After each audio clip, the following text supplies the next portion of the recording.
히브리서 2장 10절 보시겠습니다. 히브리서 2장 10절.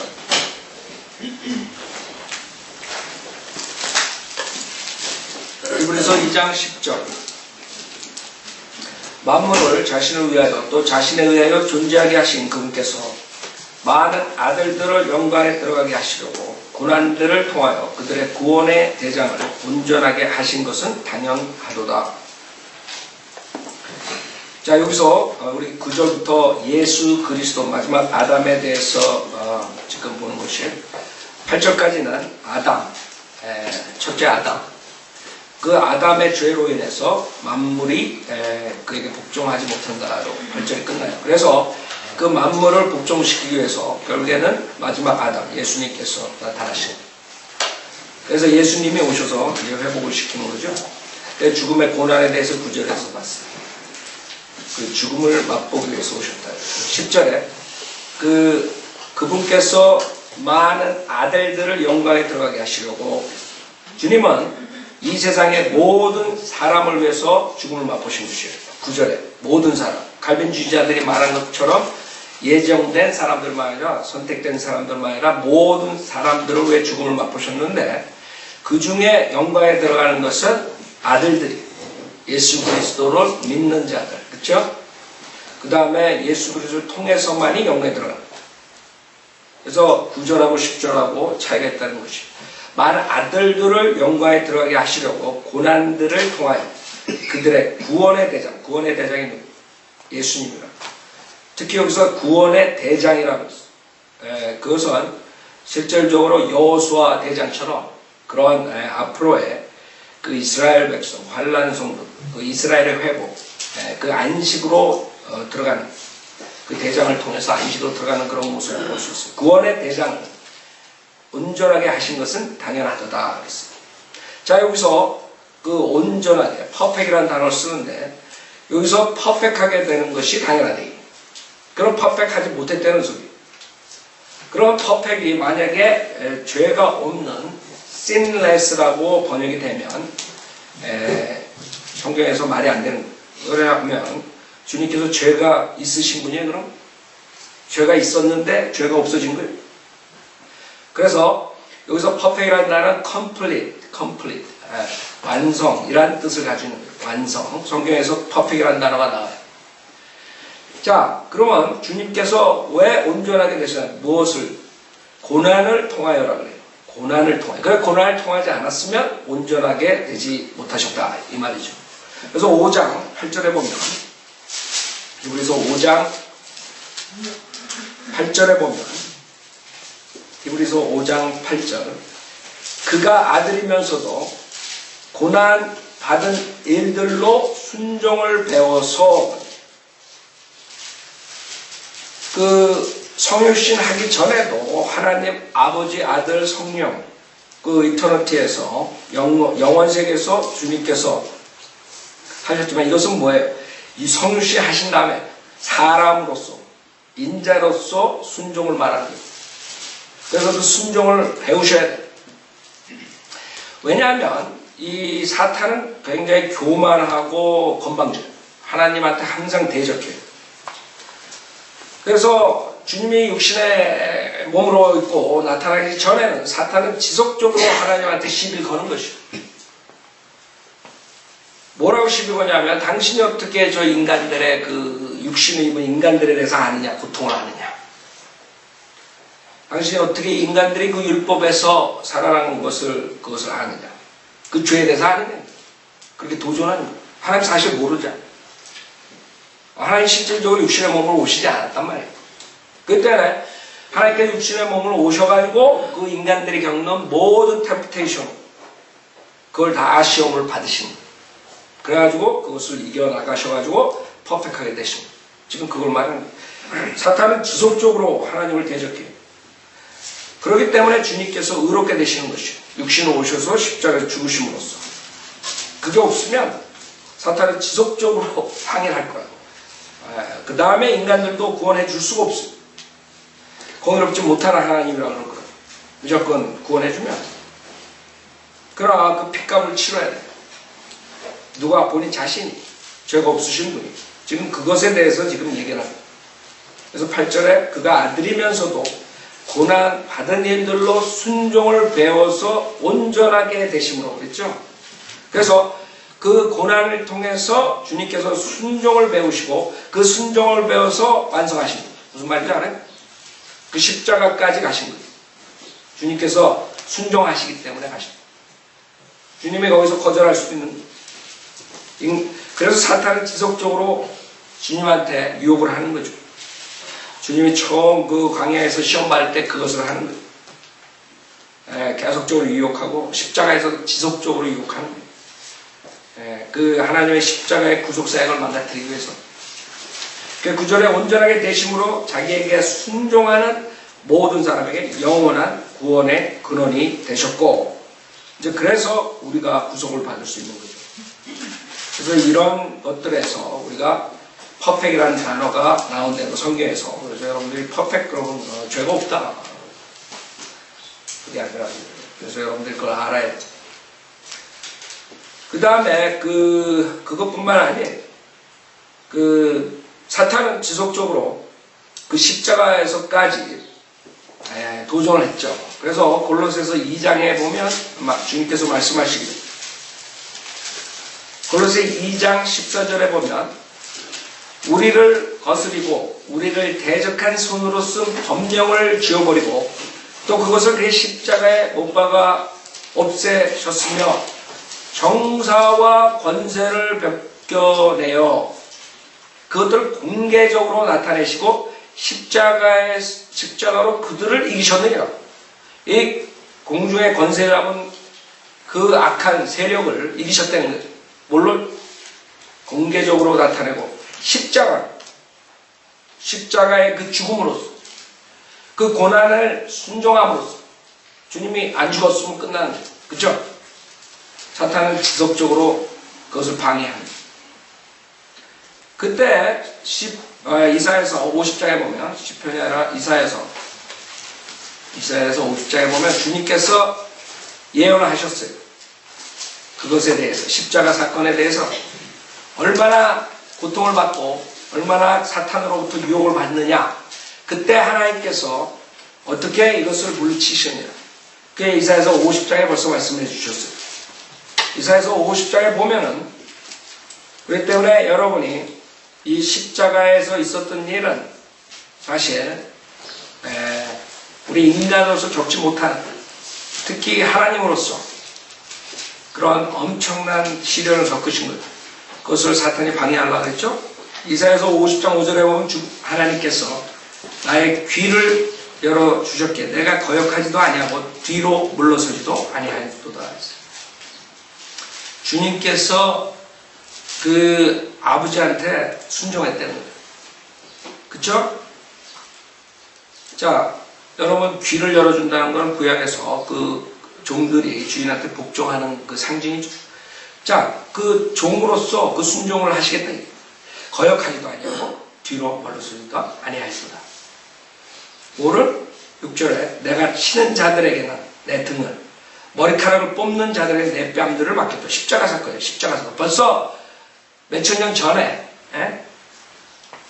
십자가 사건에 대해서 주님께서 그 십자가로 그 세력들을 이긴다는 것, 그것을 말씀하신 것이죠. 내가 치는 자들에게는 내 등을, 머리카락을 뽑는 자들에게 내 뺨들을 맡겼도다. 내가 치욕과 침뱉음으로부터 내 얼굴을 숨기지 아니하였도다. 그래? 너희들이 네가 나를 대적해? 오케이. 더 나를 수모를 줘라. 더 때려라. 그래? 더 해봐. 이런 식으로 이겼다는 거예요. 여러분, 그 권투시합 할 때 두드려 맞고도 안 진 사람 봤어요? 그런 아이디어로 안 쓰러진다. 그래, 더 때려봐. 그래 놓고 나중에 한 방 쳐가지고 이기는 거. 그런 아이디어. 그래서 사탄, 네가 한번 쳐봐, 나를. 공개적으로 그들을 수치스럽게 한 거예요. 그렇기 때문에 우리가 구속을 받을 수 있는 것이죠. 내 얼굴을 숨기지 아니했다. 겁장이면 거기서 피할 거라고요. 안 맞을 거라고요. 치욕을 안 당할 거라고요. 그쵸? 순종 안 할 거라고요. 그러나 주님께서는 그러지 않으셨다. 그래서 지는 것 같지만 승리를 하는 겁니다. 7절에 주 하나님께서 나를 도우시리니 그러므로 내가 부끄러워 아니할 것이며 내가 내 얼굴을 부싯돌 같이 하였으니 나는 내 수치를 당하지 않을 줄을 아는. 그쵸? 부활이에요. 죽음과 부활. 주님께 십자가에서 그들을 이긴 거예요. 그걸 말하는 거예요. 그래서 여러분들은 지금 히브리서 2장에서 말하는 것을 알아야 됩니다. 다시 보세요. 히브리서 2장. 십자가 사건이 우리가 생각하는 거는 간단한 게 아니에요. 여러 가지 그런 사건들이 있었던 것이죠. 히브리서 2장 10절 그들의 구원의 대장을 온전하게 하신 것은 당연하다. 11절 거룩하게 하시는 분과 주님이죠. 예수님. 거룩하게 된 사람들이 우리들이죠. 모두 한 분으로부터 나왔으니 그러므로 주께서 그들을 형제라 부르기를 부끄러워 아니하시고. 형제, 주님께서 우리랑 같은 형제라는 거예요. 성경에서는 왜? 한 분으로부터 나왔대. 누구? 하나님 아버지. 그래서 우리 형제. 구원받은 자들은 주님과 같이 형제. 그 다음에 13절에는 나와 하나님께서 내게 주신 자녀들이라고 했어요. 그래서 예수님한테 우리가 자녀가 되고 형제가 되고 신부가 되는 것이에요. 성경에서. 그래서 여러분들은 우리는 주님과의 형제. 여러분들이 유혹을 받을 때 그 큰형한테 가는 거예요. 큰형한테 도와달라고. 많은 사람들이 싫다는 게 왜 그런 줄 알아요? 큰형한테 안 가. 자기 혼자 싸우려고. 여러분 옛날에 학교 다닐 때 그런 적 있어요? 동생이 맞으면 형이 그냥 가가지고 두드려 패는 거. 그래 봤어요 여러분? 그래 큰형한테 가는 거예요. 그럼 이기는 거예요. 생각해봐요. 2학년이 6학년한테 이기겠어? 6학년 가가지고 패는 거라고. 여러분이 예수 그리스도한테 가면 예수 그리스도가 이 사람들한테 지겠어요? 누구한테 지겠어요? 근데 문제는 예수님한테 의뢰를 안 해. 헬프를 안 해. 해달라고 문제를 안 해. 도움을 안 해. 자, 주님께서 부끄럽지 않대. 주께서 그들의 형제라 부르기를 부끄러워 아니하시고 12절에 말씀하시기를 내가 주의 이름을 내 형제들에게 선포하고 교회 가운데서 주를 찬송하리이다 하셨으며 또다시 내가 주를 의지하리라 하시고 또다시 보라 나와 하나님께서 내게 주신 자녀들이라고 하셨느니라. 자, 여기서 구약에서 인용된 것인데 이제 이런 부분에서 많은 사람들이 혼동이 되는 거예요. 히브리서는 히브리인들에게 줬죠. 교리적으로 대할란 때요. 그러나 대할란 때에 있는 것들만이 아니라 주님께서 더블 적용을 하신 거예요. 즉 교회랑 같이 나와요. 그래서 히브리서를 다 교리적으로 완전히 히브리서부터 요한계시록까지 다 이게 교회가 없고 다 대할란이다. 그러면 이제 극단적 세대주의로 들어가는 거예요. 여러분은 히브리서랑 베드로서니 요한일서니 야고보서 보면서 그것을 구별할 줄 알아요. 제가 맨 처음 히브리서 서론할 때 했죠. 여러분 시편을 보면서 다윗에 대한 것, 초림에 대한 것, 재림에 대한 것 같은 챕터에 나오지만 그것을 구별해야 된다 그랬어요. 마찬가지. 히브리서도 마찬가지. 자, 우선 여기서 11절에 12절에 내가 주의 이름을 내 형제들에게 선포하고 교회 가운데서 주를 찬송하리다. 시편 22편에 보세요. 그것을 인용한 건데 시편 22편. 분명히 시편 22편은 상당 부분이 재림이고 그 다음에 왕국에 대한 얘기죠. 여러분이 공부했어요. 시편 22편.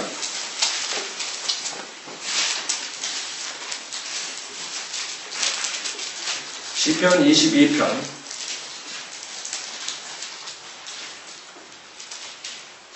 내가 주의 이름을 내 형제들에게 선포하며 1차적으로 여기서 뭐예요? 형제들.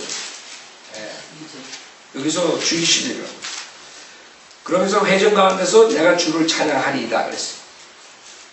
그 22편 뒤에 보면 그 쭉 우리가 대환란에 대해서 계속적으로 나오죠. 23절 주를 두려워하는 너희요 주시리라. 그를 찬양하라. 너 야곱의 모든 씨들아. 그랬죠. 그를 영화롭게 하라. 너 이스라엘의 모든 씨들아. 그를 두려워하지. 이런 그런 고통받는 자의 고통을 멸시하거라. 교리적으로 대환란다. 그 다음에 25절에 큰 회중 가운데서 나의 찬양이 주께 있으니 나는 주를 두려워하는 자들 앞에서 나의 서원들을 갚으리다. 우리가 공부했죠. 대환란 때 주님한테 서원을 하면서 기도하는 것이 그 응답을 받으니까 천년왕국 때 주님을 찬양하는 거예요. 그렇죠? 그래서 보면은 문제가 없어요. 그러나 우리가 쭉 보면서 이것이 교리적으로 이중으로 적용되는 걸 알 수 있어요. 왜? 30절에 보면 한 씨가 그를 섬길 것이요 그것이 주께 한 세대로 여겨지리라. 그들이 와서 태어난 한 백성을 위한 그의 의를 선포하리니 이는 그가 이것을 행하셨습니다. 그래서 여기서 본어게인 크리스찬이 나오는 거예요.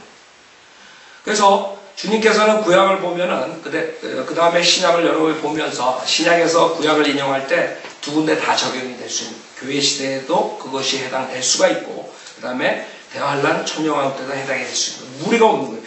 이게 성경에 모순이 있는 거예요. 그래서 사도 바울도 구약의 그 이스라엘에게 적용되는 그 구절들을 갖다가 신약의 교회 시대에 적용하는 것들을 보죠. 여러분 주의 이름을 부른 자는 누구나 그것도 실질적으로 교리적으로 구약 시대의 이스라엘 백성들이 대환란을 통과하면서 주의 이름 부르는 것을 말하는 거예요. 원칙적으로. 그러나 무리 없이 사용한단 말이에요. 교회 시대. 그래서 여러분들이 그런 면들이 지금 좀 어려운데 어려울 거 하나 없어요. 그래서 극단적 세대주의자들이 나오고 히브리서부터는 요한계시록까지 다 교회 시대는 이건 볼 필요도 없다. 그 사람들은 이 책을 우습게 본다. 잘라버린. 그 다음에 바울 서신 중에서도 감옥에 있을 때 그 서신만 옥중 서신만 그 사람들은 치는 것이 교회 시대. 그게 다 잘못된 거죠. 성경을 만약에 여러분이 그런 식으로 알게 되면 하나님의 뜻을 알 수 없어요. 시편 89편도 보세요. 그래서 요새 여러분 시편을 공부하니까 제가 지금 말씀드린 걸 쉽게 이해할 거예요. 만약에 지금 인터넷에서 듣는 사람들은 시편 공부 안 한 사람들 지금 저 목사가 무슨 얘기를 하는데 도대체 전혀 알 수가 없죠. 하나의 경륜을 모르기 때문에. 시편 89편. 자, 26절에 보세요.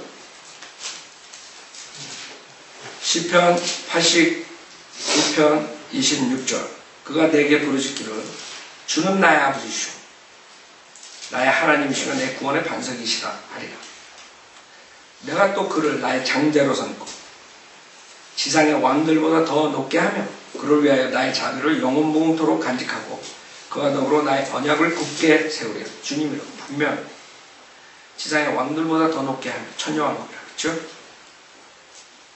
그 다음 29절에 보면 내가 또 그의 씨를 영원하게 할 것이며 그의 보좌도 하늘의 날들과 같게 하리라.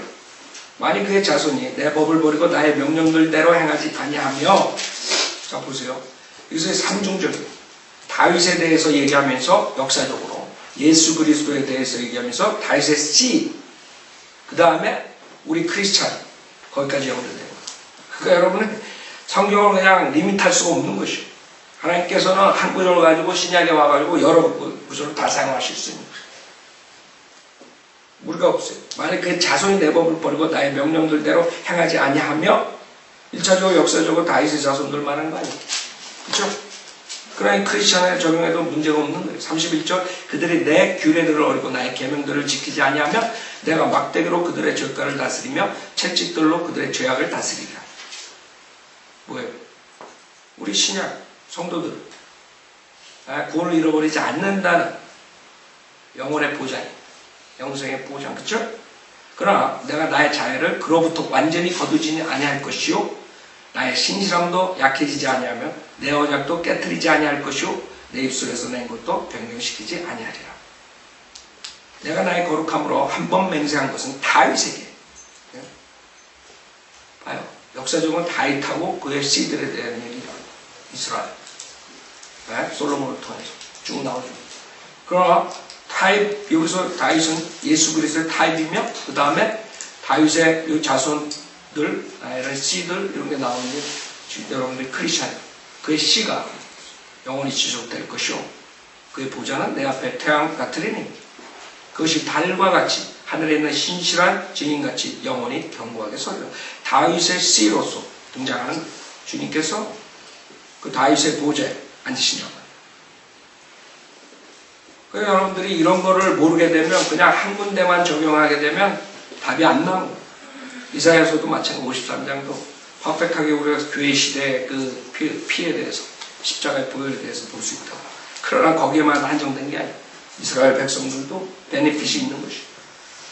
자, 히브리서 다시 2장 보세요. 자, 13절에 보면 또다시 내가 주를 의지하리라 하시고 또다시 보라 나와 하나님께서 내게 주신 자녀들이라고 하셨느니라 그랬어요. 지금 시편 22편에서 이것을 봤지만 이사야서 8장에서 또 다른 면모를 보는 시편 22편 이사야서 8장. 그래서 여러분들이 실질적으로 그 모임에 대해서 교회에 대해서 얘기할 때 광야 모세 때 광야 교회가 나오고 교회 시대에 교회가 나오고 그 다음에 대할란의 교회가 나오고 쭉 나오죠. 천명왕국에도 있다 모임. 그 모임은 세상의 성결제에서 나온 무리들이에요. 주님을 섬기는. 그러나 그리스도의 몸에 대한 것은 히브리서에 안 나오지만 실질적으로 그런 교회들은 쭉 구약에서부터 쭉 나와요. 그 교회를 얘기할 때 우리 신약의 교리에 의한 그리스도의 몸에 대한 얘기가 아니죠. 1차적으로. 여기 히브리서는 교리적으로 대환란 때 그런 것을 말하는 거예요. 이사야서 8장 보세요. 이사야서 8장에 보면 여러분들이 제가 무슨 말을 하는지 알아요. 아까 시편 22편에서는 그리스도의 교회, 그리스도의 그런 성도들에 대해서 볼 수 있었죠. 이사야서 8장 17절에 한번 보세요. 17절. 이사야서 8장 17절. 나는 야곱의 집으로부터 자기 얼굴을 숨기시는 주를 기다리며 그를 찾으리라. 보라, 나와 주께서 내게 주신 자녀들이 시온산에 거하시는 만군의 주로부터 이스라엘의 표적들과 이적들이 돼요. 아까 시편에서는 교회 시대에 적용하는데 무리가 없었어요. 그렇죠? 여기 이사야서 8장에서는 뭐예요? 이스라엘이라 이스라엘. 그 이사야서 8장에서 이스라엘에 대한 얘기라고. 아니 이 자녀들. 여러분 그걸 아시겠어요? 이중적으로 다 적용하는. 지금 히브리서에서는 그 인용을 시편하고 이사야서에서 했는데 시편은 교회 시대에 적용할 수 있는 거고 이사야서는 왜? 그 이스라엘 사람. 그래서 18절에 보라 나 주께서 내게 주신 자녀들이 시온산에서 거하시는 만군의 주로부터 이스라엘의 표적들과 이적들이 되느니라. 17절에서 야곱의 집으로부터 자기 얼굴을 숨기시는 주를 기다리는 그를 찾으시고. 주를 기다리고 있는 사람들이 있어요. 주님의 얼굴을 숨겼다. 누구한테? 교회 시대? 교회 시대 우리는 주님을 믿었단 말이에요. 누가? 이스라엘 사람들은 지금 그 얼굴을 찾는 거야. 얼굴을 숨기셨다. 누구로부터? 야곱의 집으로부터. 그래서 여러분 이사야서랑 시편을 보면서 이 히브리서에 나오는 것들이 이렇게 이중적으로 적용된다는 걸 알아야 돼요. 히브리서 보면 이제 앞으로 그 교리적으로 대할란의 주체적으로 나오지만 교회의 것들이 나온다는 걸 알아야 돼요. 제가 여러분들의 그 목소리를 좀 제가 크게 내지를 못하니까 여러분 잘 들으셔야 돼요. 자, 시편 히브리서 2장 보세요. 다시 그 정도면 여러분 이해가 가죠. 이제 히브리서 2장 14절 자녀들이 피와 살에 참여하는 자인 것 같이 그 역시 같은 모양으로 동일한 것에 참여하신 것은 자신의 죽음을 통하여 죽음의 세력을 가진 자 곧 마귀를 멸망시키시며 또 죽음을 두려워함으로 평생을 노예로 속박되어 있는 자들을 놓아주시려 함이니라. 자녀들의 피와 살에 참여하는 자인 것 같이 주님께서 인성으로 나타나셨습니다. 인간, 몸으로 피와 살, 인성, 주님의 인성이요. 피와 살에 참여하시는 자인 것 같이 왜? 여러분이 결국에는 피를 가지고 있으면 죽게 돼요. 여러분 생명이 피 안에 있다 그러죠? 인간이 피 때문에 죽는 것이 그 생명이 끊어지는 거예요. 육신적인 생명. 주님께서 오셔서 그 피와 살에 참여하시고 인간의 죄를 대신해서 십자가에서 죽으실 수 있었던 게 피와 살에 참여하셨기 때문에 피와 살에 참여하신 자인 것 같이 그 역시 같은 모양으로 동일한 것에 참여하신 것은 자신의 죽음을 통하여 죽음의 세력을 가진 자, 곧 마귀를 멸망시키시며 죽음의 세력을 가진 자. 우리는 주님께서 생과사를 주관하신다. 죽일 수도 있고 살릴 수도 있어요. 주님. 그러나 여기서 죽음의 세력을 가진 자, 곧 마귀라. 그럼 마귀가 죽음의 세력을 가진 자. 그 말은 주님께서 마귀를 통해서 사람을 죽일 수 있고 살릴 수 있는 거예요. 만약에 욥한테 주님께서 지속적으로 사탄의 말을 들어줬으면 욥을 죽이라 그래. 사탄이 와가지고 욥을 죽이겠다. 생명을 만약 터치하면 욥이 저주할 거다. 이런 식으로 나왔을 때 만약 주님이 허락하시면 죽는 거예요. 육신 가는 거예요. 그러나 혼은 데려가지 못하지. 사탄이. 그 차이로. 혼은 구원받은 혼은 사탄이 데려갈 수 없어. 그러나 우리 생명의 죽음, 우리 육신의 죽음의 세력은 누가 가졌어요? 마귀가 가졌다. 하나님께서 허락하시며 마귀가 가져가는 거예요. 여러분도 마찬가지예요. 지금 만약에 하나님께서 허락하면 마귀가 여러분 죽일 수 있다. 허락하시면. 그러나 여러분의 구원받은 혼은 사탄이 건들지 못합니다. 좋은 예가 사무엘하 우리 공부했을 때 했던 것이요. 24장 보세요. 사무엘하 24장. 사탄과 하나님이 동일시 사용되는 경우가 나와요. 한 곳에서는 사탄이 그랬다고 그러고 한 곳에서는 하나님이 그랬다고. 그게 지금 같은 맥락이에요. 하나님께서 허락을 하니까 사탄이 한 것이고. 아셨죠? 성경을 모르는 사람들은 봐라 성경에 모순이 있다 이게. 여기 사무엘하 24장에서는 주께서 다윗을 움직였다 그러는데 또 다른 데서는 사탄이 움직였다. 여기서 성경에 모순이 있다. 사무엘하 24장 1절 이스라엘에 대한 주의 분노가 다시 발하였으니 주께서 다윗을 움직이시어 그들을 향하여 말하게 하시기를 가서 이스라엘과 유다를 대소하라 하신지라. 이렇게 죄를 짓죠. 여기서는 주께서 움직였다. 역대기상 21장 보세요. 역대기상 21장. 역대기상 21장. 역대기상 21장 1절에 보면 사탄이 이스라엘 대적하였다. 다윗을 충동하여 이스라엘을 계수하게 하니. 여기서는 다윗을 충동한 게 누구예요? 사탄이에요. 아까 거기서는 주님께서 움직인다. 성경을 모르게 되면 이게 성경에 모순이 있다 이렇게 하면 천만에 왔어요. 주님께서 허락을 했기 때문에 사탄이 움직인다. 아셨죠? 무슨 말인지? 죽음도 마찬가지. 그렇게 여러분들이 아시면 돼요. 죽음의 세력을 가진 것은 마귀예요. 마귀. 그래서 여러분들이 조심해야 되는 거예요. 마귀가 여러분 죽이고 싶으면 가서 퍼밋만 받으면 죽는 거예요. 저자가 저거 아주 형편없어. 내가 죽여야겠다. 사탄이 가가지고 저 친구 저런 죄를 지는데 내가 데려가겠습니다. 내가 죽이겠습니다. 주님이 왔을 때 그래 그럼 그냥 가는 거예요. 히브리서 2장 15절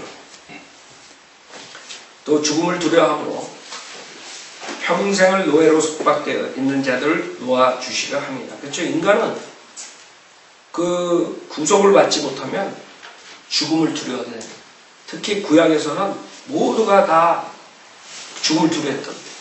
구약 사람들은 죽어가지고 하늘나라 갈 수도 없고 구약 사람들 율법하에서 언제 어떻게 했을 때 내가 잘 죽어야 되나 그런 죽음에 대한 율법을 지키고 있을 때 죽어야 해서 제대로 죽는 거야. 구약 사람 자기가 죽음, 지옥 이런 거에 두려움에서 벗어날 수가 없습니다.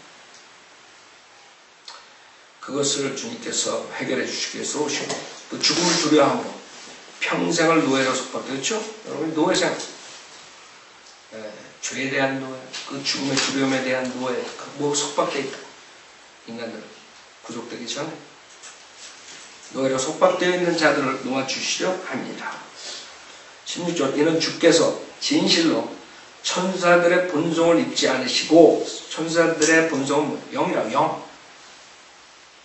그러니까 영으로 나타나시면 곤란한 그 영주주의자들이 얘기한 육신으로 나타나지 않았다.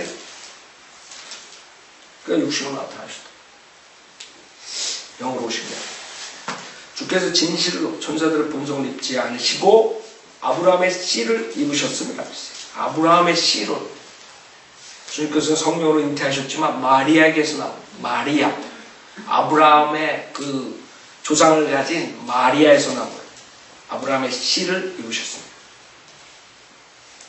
17절 그러므로 그가 모든 일에 마땅히 자기 형제들과 같이 되셔야 했으니 이는 하나님과 관련된 일들에 자비롭고 신실한 대제사장이 되셔서 백성의 죄들을 위해 화해를 이루려 하십니다. 화해를 이루려 하십니다. 지금 많은 사람들이 설교를 할 때 이런 우리 성경적인 용어들을 많이 쓰질 않아요. 우선 주님께서 백성의 죄들을 위해 화해를 이루려 하심이란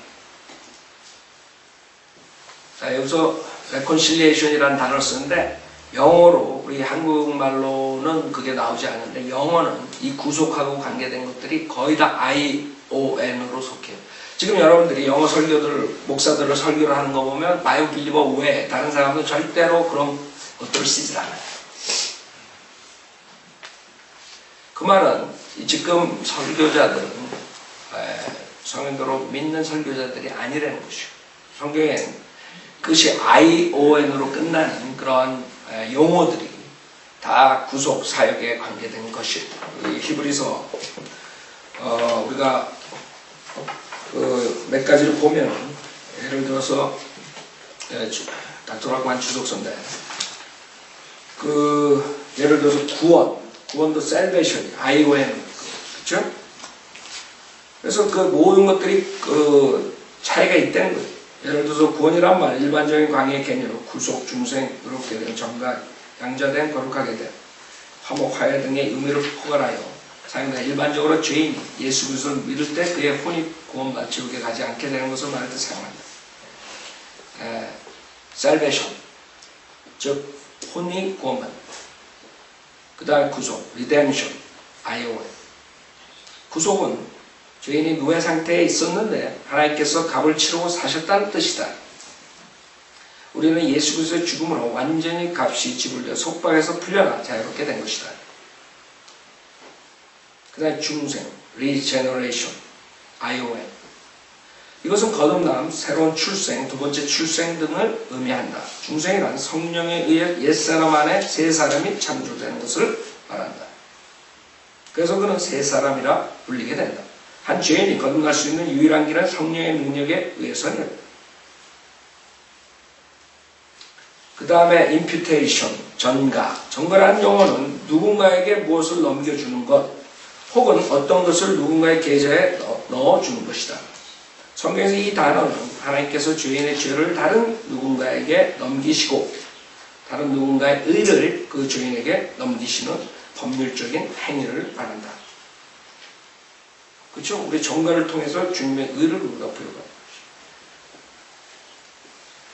그 다음에 예수님께서는 죄인들의 죄를 받으신 것.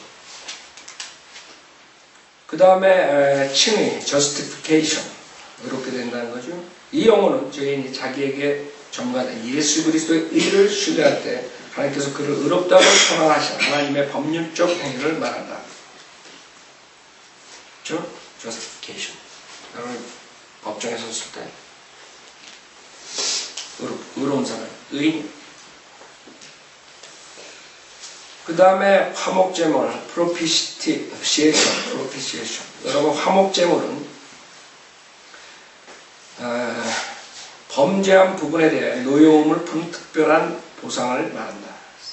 즉 화목제물은 거룩하시며 정의로우신 하나님께로부터 사법상의 불쾌함을 제거하는 것인데 다시 말해서 그것은 죄에 대한 의로우신 진노를 완전히 충족시킬 대속물이신 그리스도의 죽으심을 하나님께서 받아들이심으로 진노를 가라앉히고 얼굴을 돌이키시는 것을 의미한다. 즉 주님께서 그 희생제물에 만족했다 이게. 내가 만족했다. 그게 화목제물. 주님께서 우리의 화목제물이 되신 거죠. 그 다음에 adoption. 여러분 양자 있죠? adopt 한다고 그러죠? adoption. 아이온. 이게 다 아이온이.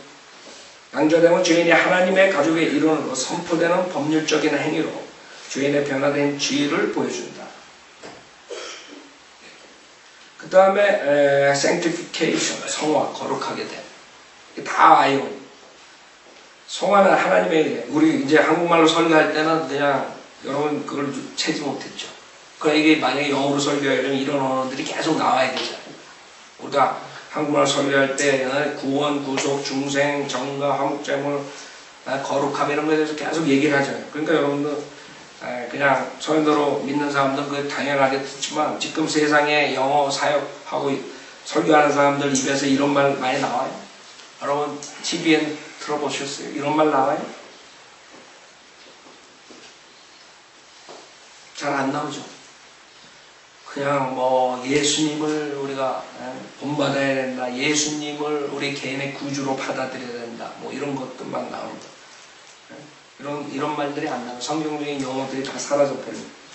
sanctification. 성화는 하나님에 의해 하나님을 위해 죄로부터 분리되어 거룩한 생활을 하도록 따로 분리되는 것을 말한다. 그렇죠? 이런 식으로 ION 그 다음에 여기 화해라는 거 constitution 나오죠? redemption, redeem 이런 것들. 자 17절 다시 보죠. 그러므로 그가 모든 일에 마땅히 자기 형제들과 같이 되셔야 했으니 그 육신에 있고요.